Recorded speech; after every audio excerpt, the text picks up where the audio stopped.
This is something very few people teach their children. Now, I'm going to tell you, first of all, this is something that I taught my children from the time they were very small. It wasn't an easy thing to do, and a lot of people disagreed with me, but I did it. And I think everybody should. I believe this is one of the most important lessons that you're ever going to learn.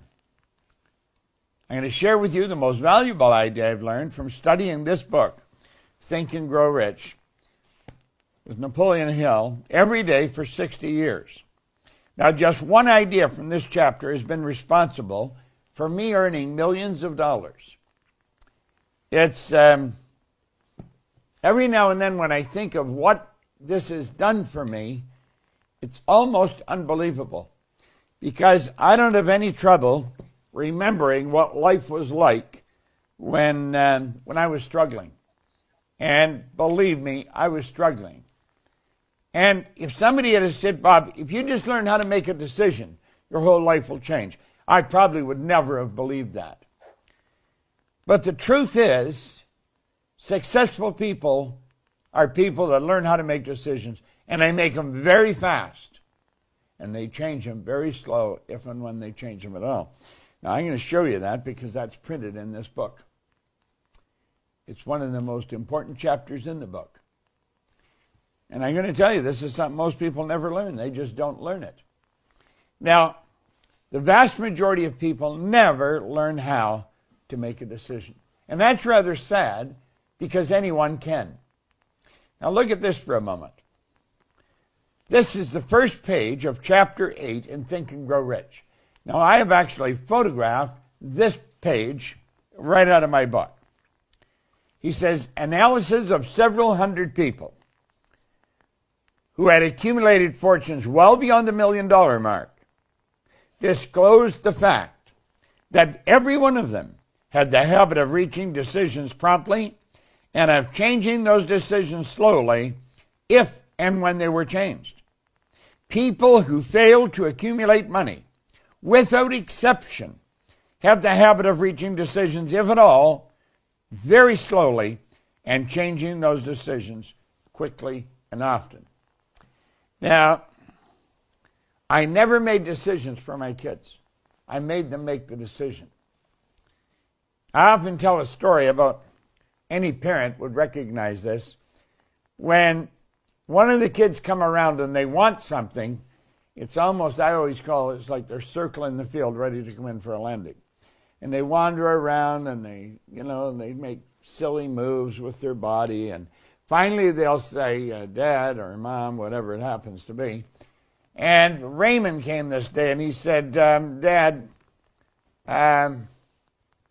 could I talk to you? Well, I said, of course you can talk to me. Well, he said, I was thinking of quitting swimming. What do you think? I knew what the problem was right away. See, if you're swimming at school, you get up about 5 o'clock because the training is before school starts. So when he said, I'm thinking of quitting swimming, what do you think? I knew exactly what the problem was. And I said, well, I don't know, Ray. I said, I'm not swimming. I'm not on your swimming group. And I said, have you talked to your coach about it? Well, no, not yet, but what do you think? Well, I said, I don't know, Ray. I don't know if you should or not. That's a decision you've got to make. Well, he said, I've been thinking about it, Dad. And he said, I was thinking when I leave school and go to work, swimming isn't going to be a big part of my life, and it's not going to make any difference. I said, well, you're probably right, unless you're going to be a lifeguard or something like that. And he said, well, you think it'd be okay then, do you? And I said, no, I didn't say that. I said, you've got to make this. I can't make the decision for you. And I said, why haven't you talked to your coach? Well, he said, I was going to talk to you first. I said, I see. I said, I can't make the decision for you, Ray. He's wandering around and he's really, he's not very happy.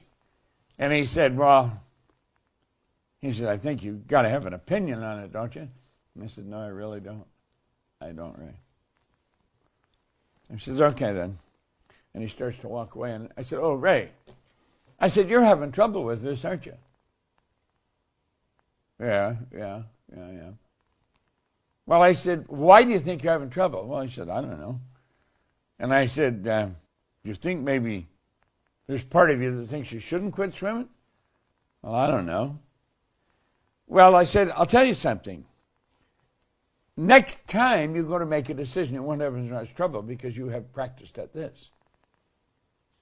And if you quit this time, next time it'll be easier to quit. Every time you do something, it gets easier to do it. And at some point, you're just going to quit things like that. You'll be a professional quitter. Oh, never mind. And he wandered away. He didn't quit swimming. You see, it wasn't the swimming at all. It was getting up at 5 o'clock in the morning.